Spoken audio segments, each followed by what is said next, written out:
تمام کا ہدیہ رکھتا ہے، مولا سب عطا فرمائے۔ سلامتی رہی نہیں اس چاند کے طلوع کے ساتھ ساتھ، لہذا کوشش کرنا ان 10 ایام میں جب ملو تو سلام کی بجائے کہو انا للہ و انا الیہ راجعون۔ تمہاری مجلس بنی ہو جائے گی جب ملنے والا پوچھے گا بھیا ملتے تو سلام کرتے ہیں کہ انا للہ کیوں، وہی مجلس ہو جائے گی۔ بہرحال یہ گزارشات ہیں، ہم آپ کی جانب سے بھی اور میں خود بلافظ ممنون ہوں اپنی صوبائی وفاقی حکومتوں کا، افواج پاکستان کا، سرکاری ضلعی انتظامیہ کا اور تمام تر اداروں کا جو ہمیں اس عبادت سے سرفراز ہونے میں ہمارے معاون ہیں۔ بلافظ مولا ان پولیس کے افراد کو خیر و برکات عطا فرمائے، ان کی جائز حاجات پوری کرے جو ہماری حفاظت پہ مامور ہیں، اپنی جانوں پہ کھیلتے ہیں۔ صلوات پڑھیں گے محمد و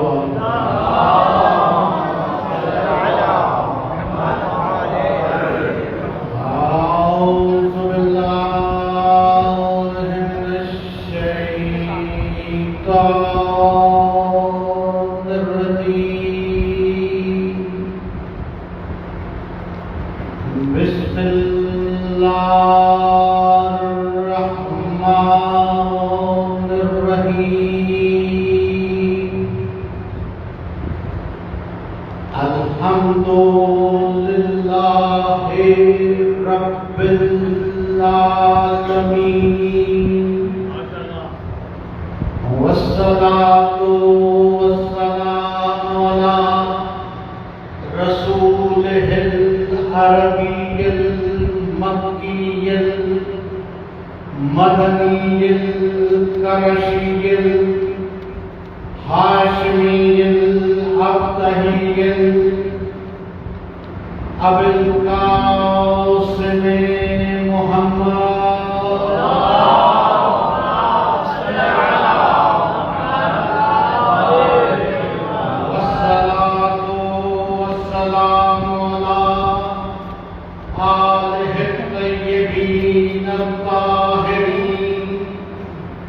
المعصومین المنتخبین الراشدین المہدیین الراکعین الساجدین الصابرین الشاکرین۔ انما یرید اللہ لیذھب عنکم الرجس اہل البیت ویطہرکم تطہیرا۔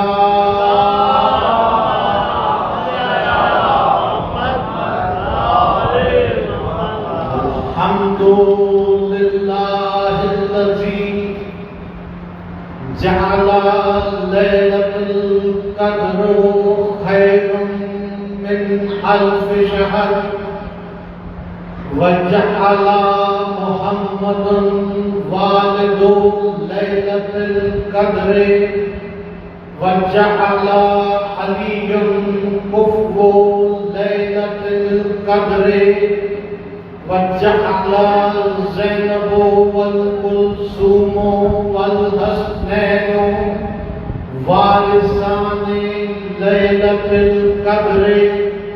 والشکر للہ الذی جعلنا من اہل فیوضات لیلۃ القدر۔ اما بعد فقد قال اللہ تبارک و تعالی خالق لیلۃ القدر فی الکتاب القدر نزلہ علی قلب والد لیلۃ القدر فی لیلۃ القدر بسم اللہ الرحمن الرحیم الیوم یئس الذین کفروا من دینکم فلا تخشوهم واخشونی اليوم أكملت لكم دينكم وأتممت عليكم نعمتي ورضيت لكم الإسلام دينا صلوات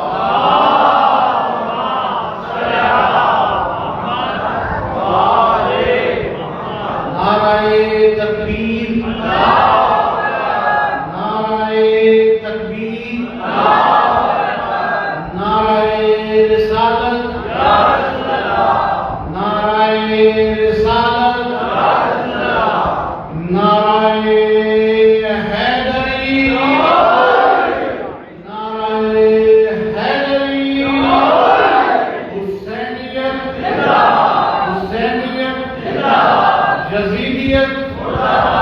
یزیدیت محمد و آل محمد کے حق میں ہر قسم کا ظلم روا رکھنے والوں پر لعنت۔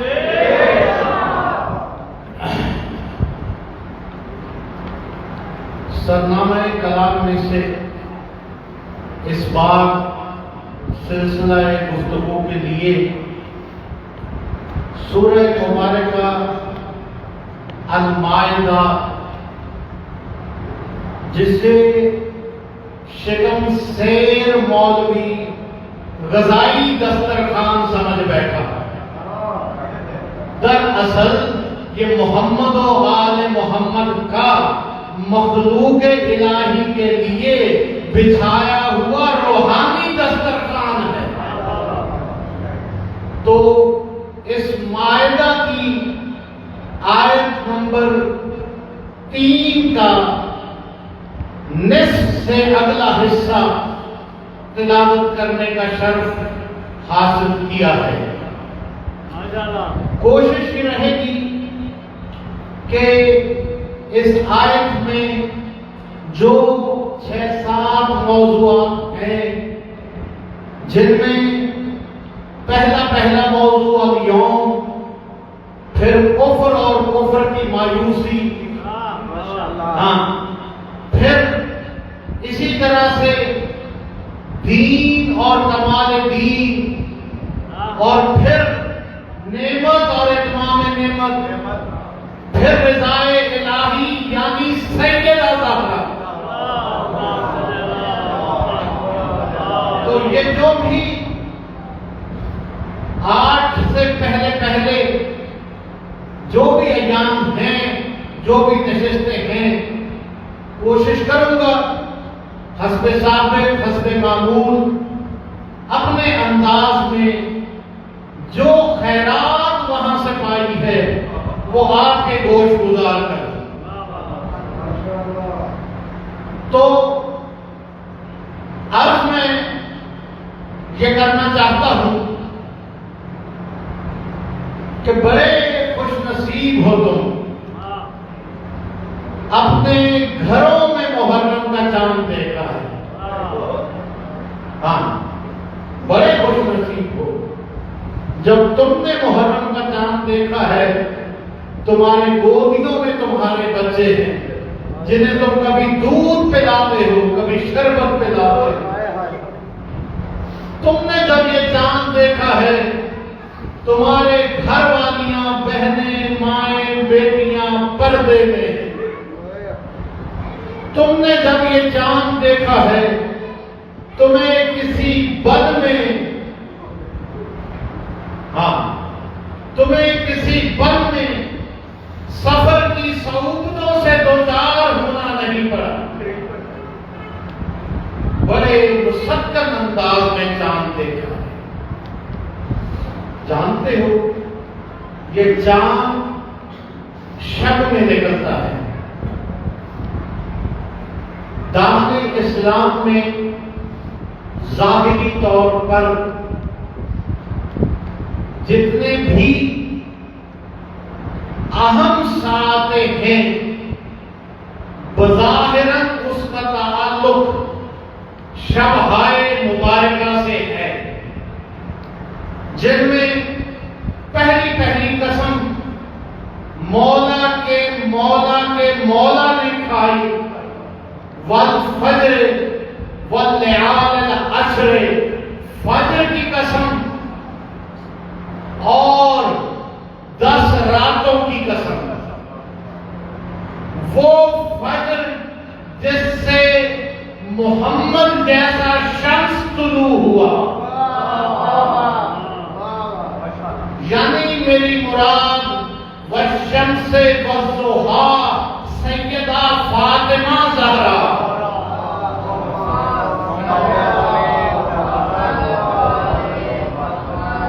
بتا تو رہا ہے کہ میں ان 10 راتوں کی قسم اس لیے کھا رہا ہوں کہ اس میں فجر کی اولاد لٹ گئی۔ ہاں، 10 راتوں کی قسم۔ پھر تھوڑا آگے بڑھیے، پہلے آپ کو نظر آتی ہے شب ہجرت، اس کا تعلق بھی رات سے ہے۔ یاد ہے نا شب ہجرت؟ کوئی گیا تھا اور جاتے ہوئے یہ کہہ گیا تھا کہ علی آج میرے بستر پر سو جاؤ۔ کس پہ سو جاؤ؟ میرے بستر پر سو جاؤ، اور علی بن کر نہیں، محمد بن کر سو جاؤ۔ صبح جب ہو امانتیں لوٹا کر میرے پیچھے چلے آنا۔ کوئی تاریخ کا مورخ جتنے اوراق کتابوں کے پلٹنا چاہے پلٹ کے دکھائے، کہیں نبی نے علی کو بتایا ہو کہ فلانی امانت فلانے کی ہے؟ باب مدینہ تو علم ہے نا، بس کہہ دیا امانتیں لوٹا کے آ جانا، تو باب مدینہ تو علم ہے۔ جس دروازے سے امانتیں آئی ہوں گی وہی دروازہ تو لوٹائے گا نا۔ اب جو دروازے سے آنے کا عادی نہ رہا ہو، ہم تو اس کے ذمہ دار نہیں نا۔ جو دیواریں پھلانگتا ہو، ہم بھلا اس کی ذمہ داری کیسے دیں؟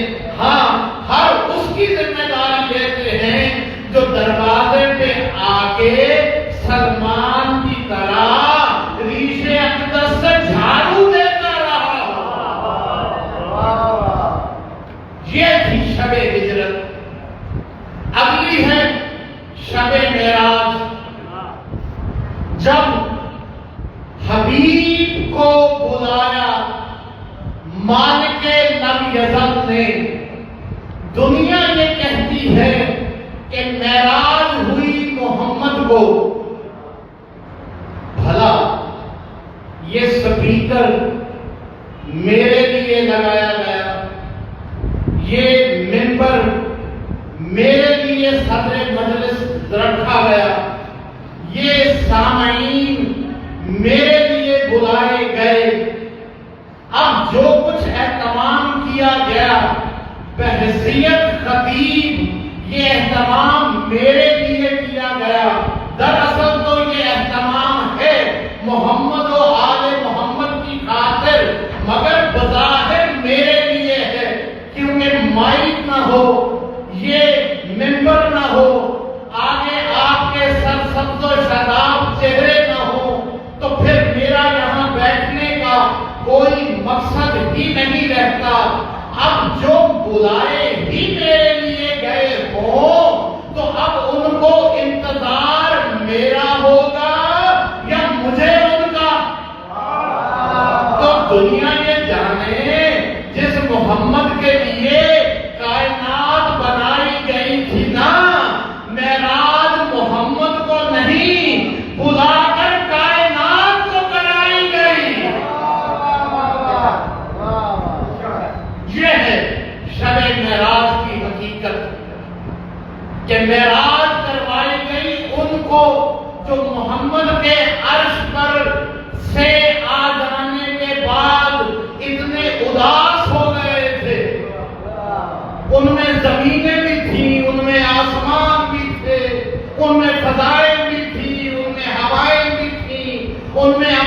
تیسری شب ذرا اپنی آنکھوں کو ذرا جھکا لو. تیسری شب وہ شب جسے کائنات لیلۃ القدر کے نام سے جانتی ہے. یہ بھی شب کیا ہوا لیلۃ القدر میں؟ انا انزلناہ، ہم نے نازل کیا. وہ جو کہتا ہے نا انی اللہ، میں اللہ ہوں، وہ میں کی ضمیر چھوڑ کے یہاں ہم کی ضمیر استعمال کر رہا ہے.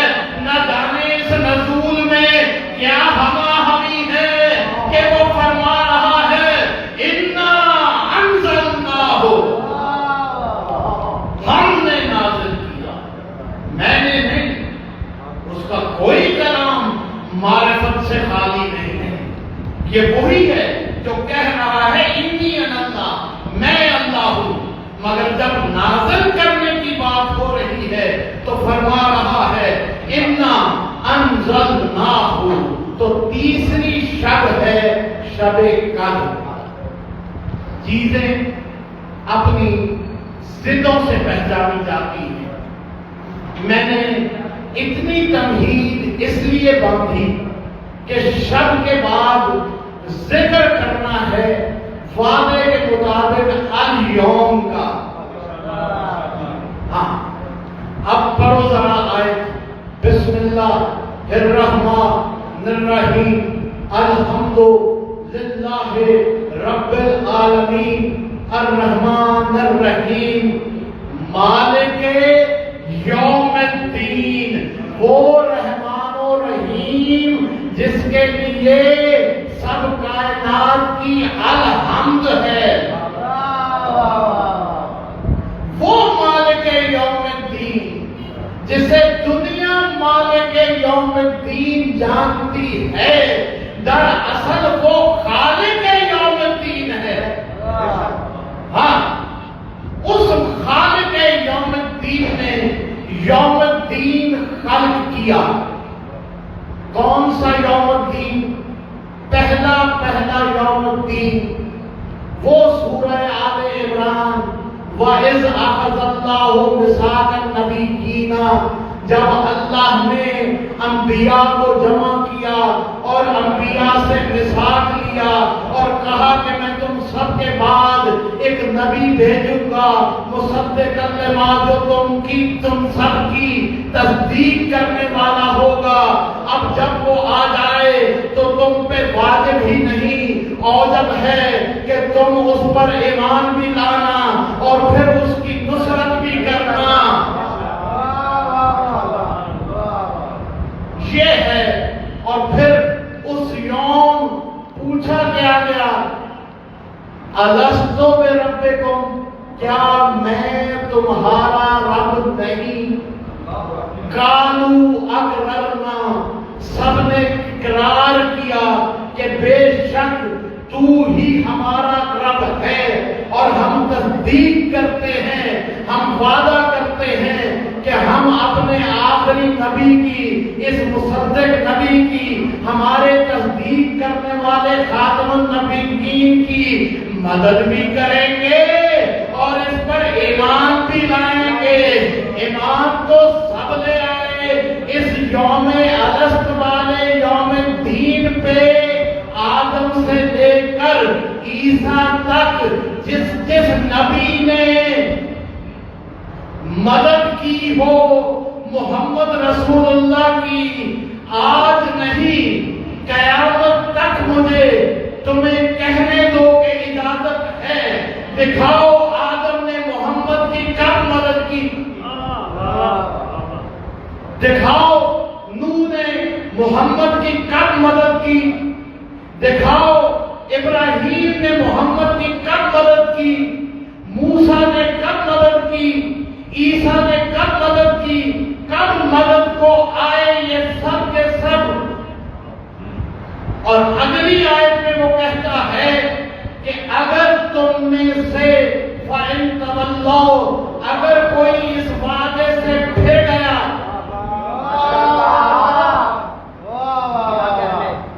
یہ آپ کو تو نہیں کہہ رہا، انبیاء ما سبق کو 1,23,999 انبیاء کو کہہ رہا ہے کہ اگر تم اپنے وعدے سے پھر گئے تو پھر تم سب کے سب فاسق ہو جاؤ گے۔ اب ڈھونڈو وہ مددگار، وہ مشکل کشا، وہ سلطان النصیر جس نے آدم سے لے کے عیسیٰ تک کا وعدہ وفا کر دیا۔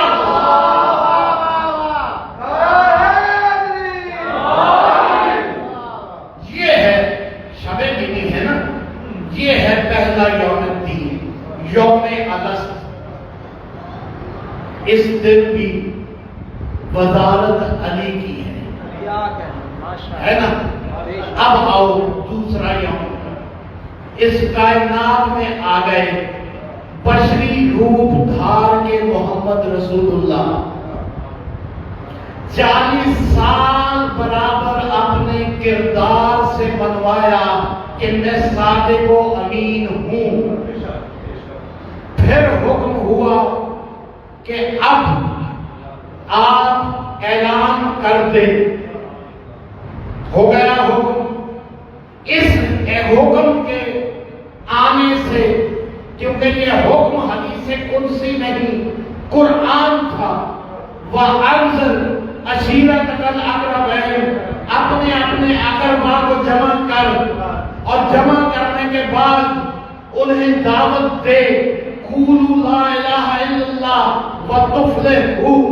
اب پھر رکھو میرے سر پہ قرآن، اور رکھو اس قرض خوار مورخ کے سر پہ بھی قرآن۔ کہیں نبی نے کہا ہو کہ علی فلاں کو بلانا ہے، فلاں کو نہیں بلانا۔ علی نے بلایا تو ان سب اقربین کو بلایا جن کے لیے حکم آیا تھا۔ یہ ہے دوسرا یوم، یوم الدین، یعنی کہ یوم عشیر۔ اب آؤ ایک اور یوم ہے، اس یوم پہ جب تم وہاں پر جمع کیے جاؤ گے، حساب ہوگا، کبھی بیان کروں گا، کبھی بلانا ایام فاطمیہ میں، تو پھر ہم ذکر کریں گے اس یوم کا۔ تھوڑا سا اشارہ کروں کہ جب تمام امتیں جمع ہو جائیں گی اور ان امتوں میں سے محمد و آل محمد کے ساتھ وفا کرنے والوں کو جنت کا پروانہ رضائے سیدہ سے تھما دیا جائے گا، اور انہیں حکم دیا جائے گا کہ بڑھو جنت کی جانب۔ میں ان کی بات نہیں کر رہا جن کے بارے میں حکم آیا ہے وَقِفُوهُمْ إِنَّهُمْ مَسْئُولُونَ، ان کو روک لو۔ میں تو بات ہی ان کی کر رہا ہوں جنہیں بھیجا جائے گا کہ جاؤ جنت کی جانب۔ یہ جو بھیجے جائیں گے، اب ذرا منظر دیکھو، ساری امتیں اپنے اپنے نبی کے پیچھے چل رہی ہوں گی۔ تمام انبیاء ہمارے نبی خاتم النبیین کے پیچھے چل رہے ہوں گے۔ کیا یوم ہوگا، کیسا یوم ہوگا وہ یوم الدین، جب نبی پکار کے کہے گا علی آؤ ملاؤ حمد تھامو۔ ہاں، اب ایک اور یوم الدین، جس یوم الدین کی تکلیف ہے، وہ یوم الدین جو اسلام کی عید ہے۔ مسلمانوں کی عیدیں ہیں نا، کون کون سی؟ عید الفطر، عید الاضحیٰ، یہ مسلمانوں کی عیدیں ہیں۔ اب میں وہ یوم بتانے جا رہا ہوں جو مسلمانوں کی نہیں، اسلام کی عید ہے۔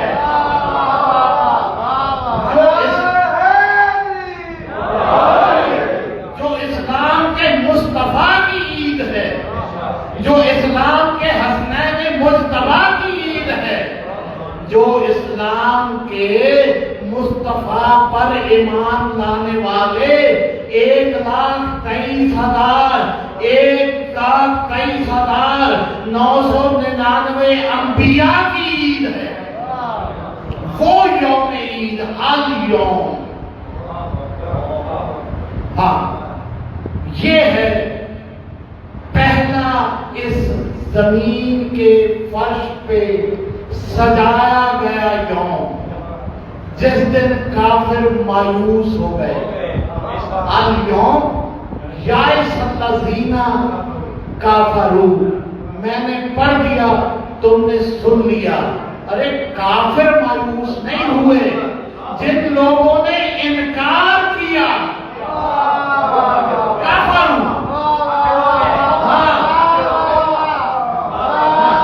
آپ نے تو مکمل کر دیا، لکھتے پھرو جہاں تم لکھنا چاہتے ہو، شیعہ کافر، تمہارے لکھنے سے کوئی کافر نہیں ہوتا۔ ارے ملا، دیوار پہ لکھنے سے ہم کافر نہیں ہوتے، قرآن میں لکھنے سے تو کافر ہو گیا۔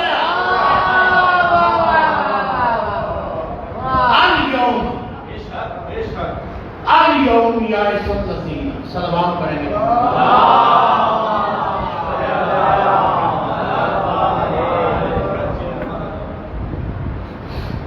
تو یہ وہ یوم ہے جب کفر کرنے والے، انکار کرنے والے مایوس ہو گئے۔ اس پہ گفتگو کریں گے کل۔ ذرا زمین کے حدود عربے میں دیکھو، یہ جو غدیر کا خم ہے، ذرا ٹیلیسکوپ سے دیکھنا۔ آج مجلس کے بعد اور جہاں بہت زیادہ گوگل کرتے ہو، ذرا گوگل سے ٹیلیسکوپک ویو دیکھنا اس زمین کا، اور پھر دیکھنا میدان غدیر خم کو۔ اوپر سے میدان غدیر خم یعنی وہ حصہ زمین کا جو بارش کا پانی جمع ہو جانے کی وجہ سے، ہاں، جو بارش کی پانی جمع ہو جانے کی وجہ سے جو کہلایا خم، یہ ذرا اوپر سے دیکھنا، تمہیں نقطہ بائے بسم اللہ جتنا نظر آئے گا۔ اور اگر اس غدیر خم کو پھیلاؤ گے تو پھر مکان کا تعلق لا مکان سے جوڑ دے گا۔ یہ ہے الیوم۔ کون سا یوم؟ غدیر کا وہ یوم جب حکم ہوا تھا کہ اگر تم نے یہ کام سر انجام نہ دیا تو کوئی کام ہی نہ کیا۔ اب یہ تھا بیعت کا حکم۔ کیا تھا؟ بیعت کا حکم۔ من کنت مولا ہو فہذا علی مولا۔ نبی نے لینی تھی بیعت۔ بیعت ہے کیا؟ کہ اپنا متاع وجود، ہاں، اپنا متاع وجود کسی کے حوالے کر دینا۔ میں ذاتی طور پہ ووٹ نہیں دیتا، جب سے بلوغت آئی ہے میں ووٹ نہیں دیتا۔ کیوں؟ کہ جب میں نے ووٹ دیا تو میں نے اپنا یہ 6 فٹ کا جو بھی جسم ہے، اس میں جتنے بھی تفکرات ہیں، اس کا مالک اسے بنا دیا جسے میں نے ووٹ دے دیا۔ تو میں اسے ووٹ دوں، مالک اسے بناؤں جسے مالک نے مالک بنایا ہو، ہے نا؟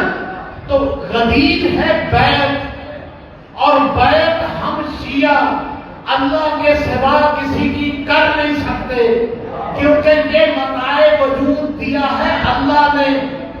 بیعت کہتے ہیں وجود حوالے کرنے کو، تو یہ جس کی امانت ہے اس میں ہم خیانت کر نہیں سکتے۔ جب امانت دیں گے اسے دیں گے جس کی امانت ہے۔ ہاں، ہم بیعت کرنے کے لیے اللہ کی ہاتھ بناتے ہیں تو کبھی مصطفیٰ کے ہاتھ کی طرف، کبھی مرتضیٰ کے ہاتھ کی طرف، کبھی مجتبیٰ کے ہاتھ کی طرف، کبھی شہید کربلا کی ہاتھ کی طرف، کبھی زین آل ابا کے ہاتھ کی طرف، کبھی باقر علوم محمدیہ کی طرف، کبھی صادق علوم محمدیہ کی طرف. اور جب ہمیں کوئی ہاتھ نظر نہ آئے، بیعت لینے والا ہاتھ غیبت میں ہو، تو ہم اپنے گھروں کی چھتوں پہ ایک کٹے ہوئے کفوں کا پنجہ لگا کر اس کے عالم کو چھو کر بیعت کر دیتے ہیں اللہ کی، مگر شرک نہیں کرتے. یہ ہے یوم غدیر. اسی یوم غدیر پر لوگوں کی آنکھوں میں ایک پالانوں کے منبر پر والشمس والضحاہا والقمر اذا تلاہا کی تفسیر دیکھی. جب منبر پر محمد اور علی ایک ساتھ جمع تھے، یا شمس کا طلایہ قمر کر رہا تھا، کائنات نے دیکھا، جن و انس نے دیکھا، حور و غلمان نے دیکھا، ملک و ملائک نے دیکھا کہ شمس نے قمر کا ہاتھ بلند کر کے ایک پالانوں کے منبر سے فرمایا، من کنت مولا فہذا علی مولا.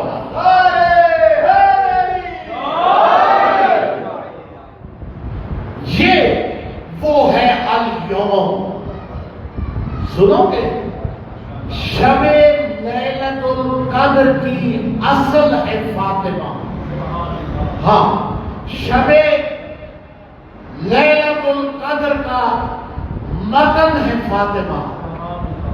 شب لیلۃ القدر کا باطن ہے فاطمہ.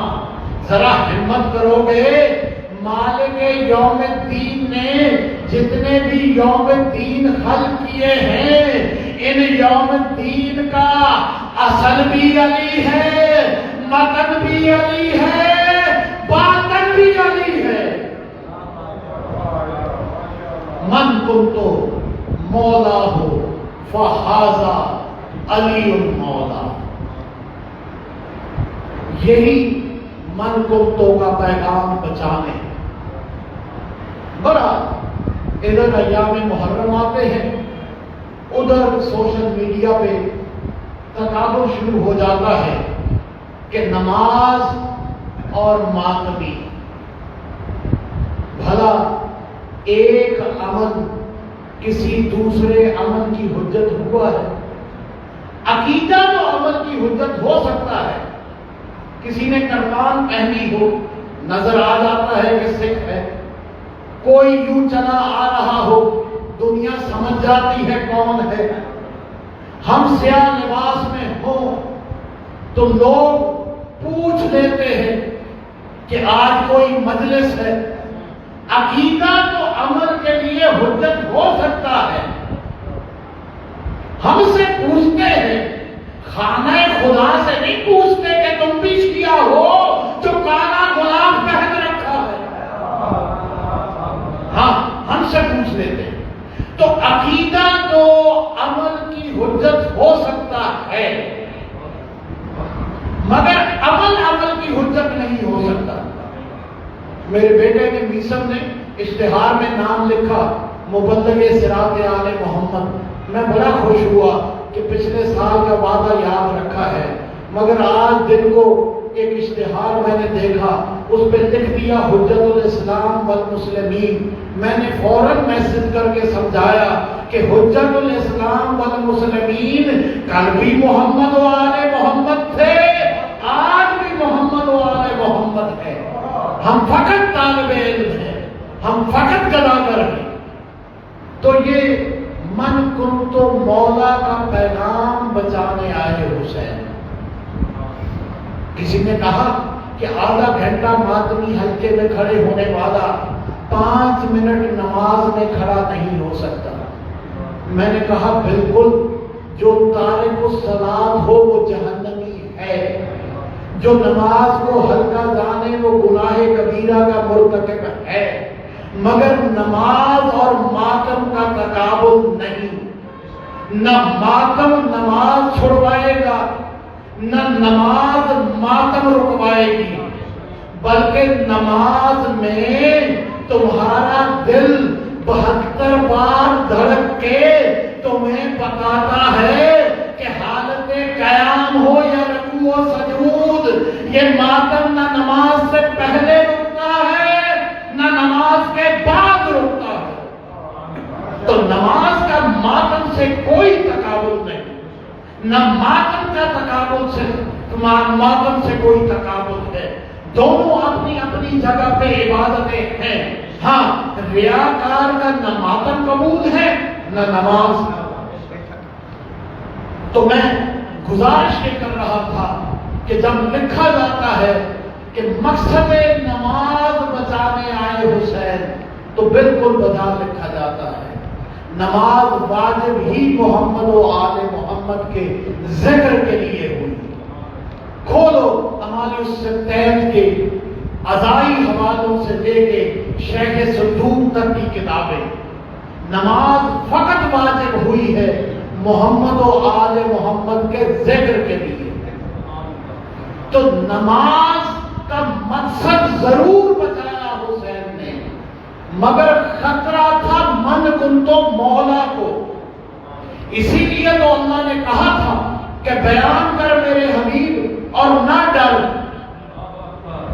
بھلا اس مجمع میں کوئی مرحب و اندر موجود تھے؟ بھلا اس میں کہیں کوئی ابو جہل اور ابو لہب موجود تھا؟ پھر ڈر کس بات کا تھا جو اللہ کو کہنا پڑا کہ میرے محبوب بیان کر، بلغ، نہ ڈر۔ کبھی بتائیں گے کہ بلغ اور بلوغ کا آپس میں عربی کا رشتہ کیا ہے، مگر بیان کر نہ ڈر۔ اب جو نبی نے بیان کیا اسے بچانا فرض تھا، حامیم حیات محمد حسین پر۔ یہ مقصد الہی، یہ توحید الہی اور رسالت نبی الہی بچانے آئے حسین کربلا۔ حسین نے مدینہ چھوڑا نہیں، حسین سے مدینہ چھڑوایا گیا۔